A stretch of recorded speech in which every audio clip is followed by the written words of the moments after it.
Did you orchestrate this whole thing? Is this some kind of human blood sacrifice? Mr. Jacob shot up from his chair, his anger flaring like a wildfire. How dare you? The students were standing near Kilani's school bag, clutching his hand, blood dripping from his fingers. The other students were huddled together, their faces pale with fear and shock. This time, it felt like an earthquake. The walls trembled and the lights flickered overhead. As Mrs. Jacob was rushed to the hospital, Mr. Jacob found himself alone in a cold, stark interrogation room at the police station. The walls were bare, the air thick with tension. A single bulb hung overhead, casting harsh shadows. A stern-faced officer sat across from him, scrutinizing his every move. "Mr. Jacob," the officer began, "how come 5 fuel tanks exploded at once?" "I don't know," Mr. Jacob yelled, frustration and fear gripping his heart. "It was a freak accident. Maybe one tank exploded and set off the others." The officer leaned forward, his eyes narrowing.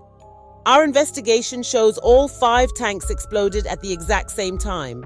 There's no logical explanation for that." Mr. Jacob's jaw dropped. "What?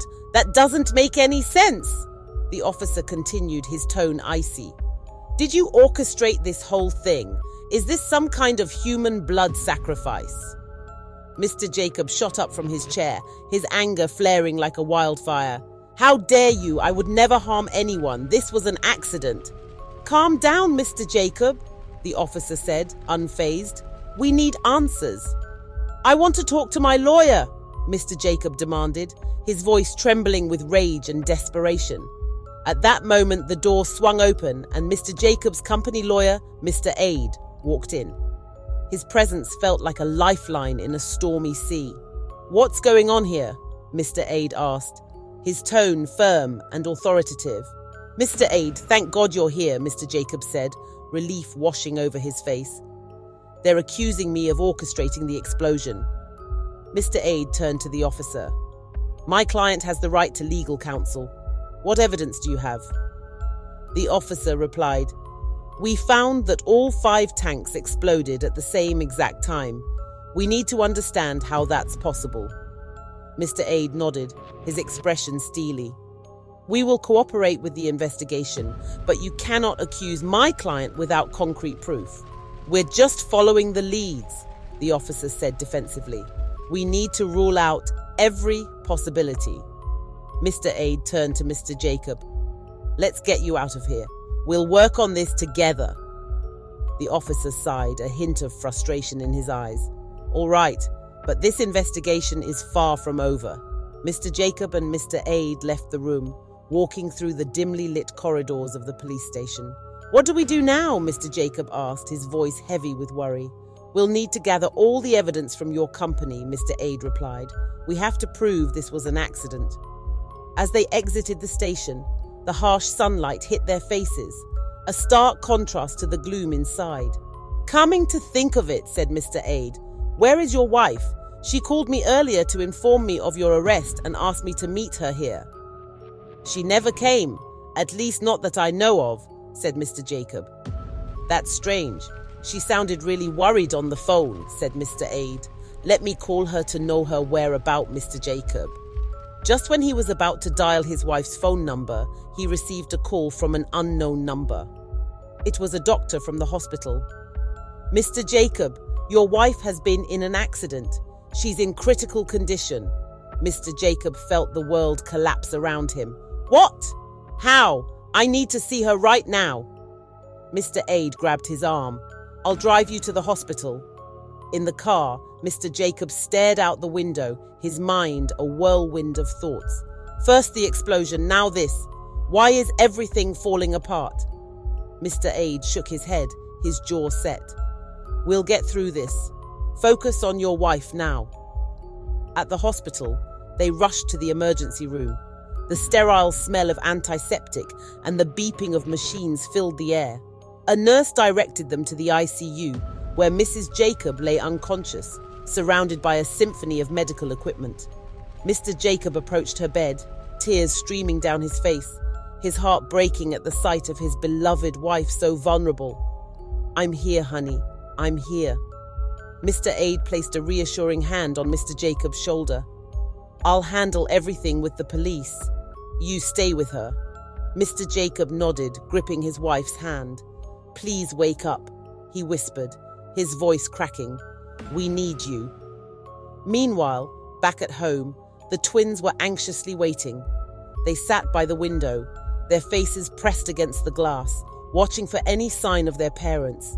The evening sky darkened, mirroring their growing fear.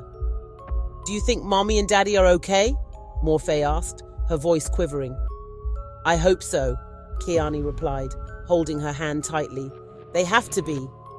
The maid tried to comfort them, though her own eyes were red from worry. Your parents will be back soon. Everything will be all right. But deep down, the twins felt a gnawing fear. They had been through so much already, and now with their parents in trouble, they felt more alone than ever. At the hospital, Mr. Jacob stayed by his wife's side, his fingers intertwined with hers, praying for her recovery. He glanced at his phone, thinking of the twins. I need to call them, he said to Mr. Aid. Mr. Aid nodded. Go ahead. They need to hear your voice. Mr. Jacob dialed the house number, his heart pounding. The phone rang, each tone echoing his fear. Finally, Morphe answered. Daddy, are you okay? Yes, sweetheart, Mr. Jacob replied, trying to sound calm despite the turmoil in his heart. Mommy had an accident, but she's going to be fine. I need you both to be strong and take care of each other until we come home. We will, Daddy, Kilani said, joining the call. We promise. Good, Mr. Jacob said, his voice thick with emotion. I love you both so much. We love you too, the twins said in unison, their voices small but full of hope. After hanging up, Mr. Jacob looked at Mr. Aid, his eyes filled with determination. We have to fix this for my family.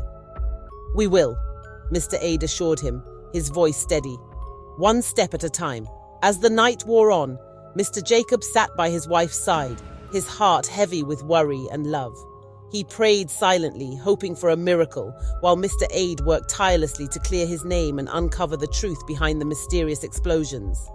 In the sterile, quiet room, Mr. Jacob whispered to his unconscious wife, Please come back to us. The twins need you. I need you. Back at home, the twins huddled together in their room, tears streaming down their faces. Do you think Mommy will be okay? Morphe asked, her voice barely a whisper. She has to be, Kilani said, trying to sound brave. Mommy and Daddy are strong. They'll come back to us. The night seemed endless, filled with fears and unanswered questions. But in the midst of their despair, the twins held on to each other, their bond providing the only comfort they had left. Mr. Jacob spent the night by his wife's side, holding her hand and praying for her recovery. The next morning, he arranged for Kilani and Morphe to visit their mom at the hospital on their way to school. When the driver dropped the twins at the hospital, they ran out of the car, their small feet pounding on the pavement as they rushed towards their father, standing by the main door. Daddy! They cried in unison, their faces lighting up when they saw him. Mr. Jacob knelt down, arms wide open, and hugged them tightly. I missed you so much, he said, his voice choked with emotion. We missed you too, Daddy, Morphe said, clinging to him. How is Mommy? What happened? Mr. Jacob sighed, trying to find the right words. Mommy had a car accident, and she's in a coma, but the doctors are taking good care of her. The twins' eyes filled with tears instantly. A coma? Is she going to wake up? Kilani asked, his voice trembling. Mr. Jacob pulled them closer, wiping their tears. Yes, my loves. Mommy is strong. She will wake up. We just have to be patient and pray. Can we see her? Morphe asked, her eyes pleading. Of course, Mr. Jacob said, standing up and holding their hands. Let's go see Mommy. They walked through the hospital corridors, the sterile smell and quiet hum of machines filling the air. Mr. Jacob led them to the ICU, where Mrs. Jacob lay surrounded by beeping monitors. Mommy looks like she's sleeping, Kilani whispered, his voice filled with awe and fear. Yes, Mr. Jacob said softly. She's resting and getting better. Morfe touched her mother's hand gently. "We love you, Mommy. Please wake up soon." Mr. Jacob knelt beside them, wrapping his arms around his children. "She knows you're here. Your love will help her heal." The twins nodded, holding their mother's hand tightly. "We'll be strong for you, Mommy," Kilani said, his voice barely above a whisper. Mr. Jacob kissed their foreheads. "That's right. We'll all be strong together." As they stood there, the family drew strength from each other, their love forming a bond that no tragedy could break. The twins knew they had to be brave, not just for their mother, but for each other and their father as well. And in that moment, surrounded by the hum of hospital machines, they found a glimmer of hope. When the twins got to school, their faces were shadowed with sadness. Their friends, noticing their somber expressions, approached them with concern. "Hey, Morfe, Kilani, what's wrong? Why do you look so sad?" one of their classmates asked gently. Morfe and Kilani remained silent, their eyes cast down. Just then, the teacher entered the classroom and clapped her hands. "All right, everyone, to your seats," she instructed. As the students shuffled to their places, the teacher noticed the twins still standing, looking desolate. She walked over to them. "Morfe, Kilani, why weren't you in school yesterday?" she asked, her voice filled with genuine concern. The twins didn't respond, their silence heavy with unspoken sorrow. The teacher knelt down to their level and asked again, her tone softer. "Is everything all right? Why were you absent?" Suddenly, Morfe couldn't hold it in any longer. She burst into tears, her sobs echoing in the silent classroom. The other students were taken aback, their faces a mix of surprise and worry. Kilani, seeing his sister cry, also broke down, tears streaming down his cheeks. The teacher's heart ached for them. "Oh dear," she murmured, wrapping her arms around the twins. "Let's go to the principal's office." She gently guided Morfe and Kilani out of the classroom, their cries softening as they walked through the quiet hallways. In the principal's office, the principal looked up, concerned by the unexpected visit. "What's going on?" he asked, seeing the distressed twins. The teacher explained softly. "They've just arrived and seem very upset. I thought it would be best to bring them here." The principal nodded, his expression serious. He turned to the twins, his voice kind. "Morfe, Kilani, can you tell me why you're crying?" After a few sobs, Morfe managed to speak through her tears. "Our mum had an accident," she said, her voice trembling. "She's in the hospital, in a coma." The principal's eyes softened with understanding and compassion. "I am so sorry to hear that," he said gently. "Your mum is in our thoughts. We're here for you." He looked at the teacher. "Let's give them some time to calm down. They don't need to be in class right now." The teacher nodded. "Of course." As the principal and the teacher were comforting the twins, they suddenly heard loud noises and frantic shouts coming from the twins' classroom. The sounds of chaos and panic filled the air. The principal and the teacher exchanged worried glances and quickly rushed towards the classroom to find out what had happened. When they entered the room, they were met with a shocking sight. One of the students was standing near Kilani's school bag, clutching his hand, blood dripping from his fingers. The other students were huddled together, their faces pale with fear and shock. "What happened?" the principal demanded, his voice urgent. A student near the injured boy stammered. He was going through Kilani's bag and something inside cut his finger off." The principal's eyes widened in horror. "Call the school clinic now," he instructed the teacher, who quickly pulled out her phone and dialed the number. The injured boy, sobbing and holding his hand tightly, was led to a chair by another student. The teacher spoke rapidly into the phone. "We need medical assistance in classroom 3B immediately. A student's finger has been cut off." Within moments, the school nurse arrived, her face set with determination. She quickly assessed the situation and began to treat the boy's injury, wrapping his hand in gauze to stop the bleeding. The principal turned to the other students. "Everyone, please stay calm. We are handling the situation," he said, trying to maintain order. Can anyone tell me exactly what happened? A girl raised her hand, her voice trembling. He was just looking in Kilani's bag, and then he screamed. We didn't see what cut him. Kilani and Morife, who had followed the principal and teacher to the classroom, stood in the doorway, their faces reflecting the same shock and confusion as their classmates. What could be in your bag, Kilani? The principal asked gently. I don't know, Kilani replied, his voice shaking. I didn't put anything dangerous in there. The nurse, now with the injured boy stabilized, looked at the principal. He needs to go to the hospital immediately. This is a serious injury. The principal nodded, signaling for the office to call an ambulance. He then turned back to Kilani and Morife. We'll need to check your bag, Kilani. Is that okay? Kilani nodded, tears streaming down his face. Yes, sir. Please find out what happened. The principal carefully opened the bag, his hands moving slowly and cautiously. As the principal checked Kilani's bag, he found nothing inside that could have caused the injury. His confusion deepened as he turned the bag inside out, showing it to the class. There's nothing here, he said, bewildered.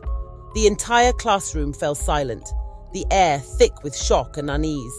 Kilani and Morife exchanged worried glances, their hearts sinking. They knew what this meant. The bad luck curse had caught up with them once again. The principal looked at the injured boy, now being attended to by the school nurse. Are you sure it was Kilani's bag? He asked, his voice steady but concerned. The boy, pale and in pain, nodded weakly. Yes, sir. I was just looking for my pencil. I didn't see anything sharp. Kilani's eyes filled with tears. I don't understand. I didn't put anything in there, I promise. Morife stepped closer to her brother, holding his hand tightly. It's happening again, she whispered, her voice trembling. Just like before. The teacher, sensing the distress of the twins, knelt down beside them. What do you mean happening again? She asked gently. Kilani looked at the ground, tears streaming down his cheeks. We've had bad luck follow us for a while. Everywhere we go, something bad happens. Morife nodded, her eyes wide with fear. We thought it was over, but now it's back. The principal, hearing this, felt a pang of sympathy. He gently placed a hand on Kilani's shoulder. We will get to the bottom of this. I promise you, we will find out what's going on. The school nurse, having stabilized the injured boy, looked up. We need to get him to the hospital now. As the ambulance arrived, the principal turned to the rest of the class. Everyone, please stay calm. We are handling the situation. For now, go back to your seats. The students obeyed, their whispers filling the room with speculation and fear. The principal then faced Kilani and Morife. You two, come with me, we need to talk. He led them back to the principal's office, where they sat down, feeling a heavy weight on their shoulders. I understand this is very upsetting, the principal said softly, but we need to understand more about this bad luck you mentioned. Kilani took a deep breath, trying to steady his voice. Bad things started happening after our parents, after they passed away. Everywhere we went, accidents and strange things would follow us. Morife continued. We hoped things would get better when we moved in with Mr. and Mrs. Jacob, but now it's happening again. The principal nodded, his face serious but kind. I believe you, and I promise we will do everything we can to help you. For now, let's take things one step at a time. Just as Morife reached for the doorknob, a deafening noise filled the air, making them all freeze in place. It was as if the building itself had let out a deep, groaning sigh. The floor beneath them seemed to vibrate, and for a moment, it felt like the world had stopped. What was that? Kilani whispered, his eyes wide with fear. The principal glanced around nervously but tried to remain calm. It might just be some construction nearby, she said, though her voice wavered slightly. Let's not worry too much. But before they could take another step, another, more violent shake hit the building. This time, it felt like an earthquake. The walls trembled, and the lights flickered overhead. Books fell off the shelves, and a painting crashed to the floor. Suddenly, the entire building started to collapse. It was like watching a giant sandcastle being swept away by a powerful wave. The walls buckled and the ceiling caved in. Dust and debris filled the air, making it hard to see and breathe. The principal grabbed the twins, pulling them close in a desperate attempt to protect them. In those horrifying moments, everything seemed to move in slow motion. This is getting tensed. Do you think there will be any survivors out of the collapse? Will the twins be found? Can Mr. Jacob bear the weight of the news about their kids' school collapse? Will Mrs. Jacob survive the accident? Find out in part 4.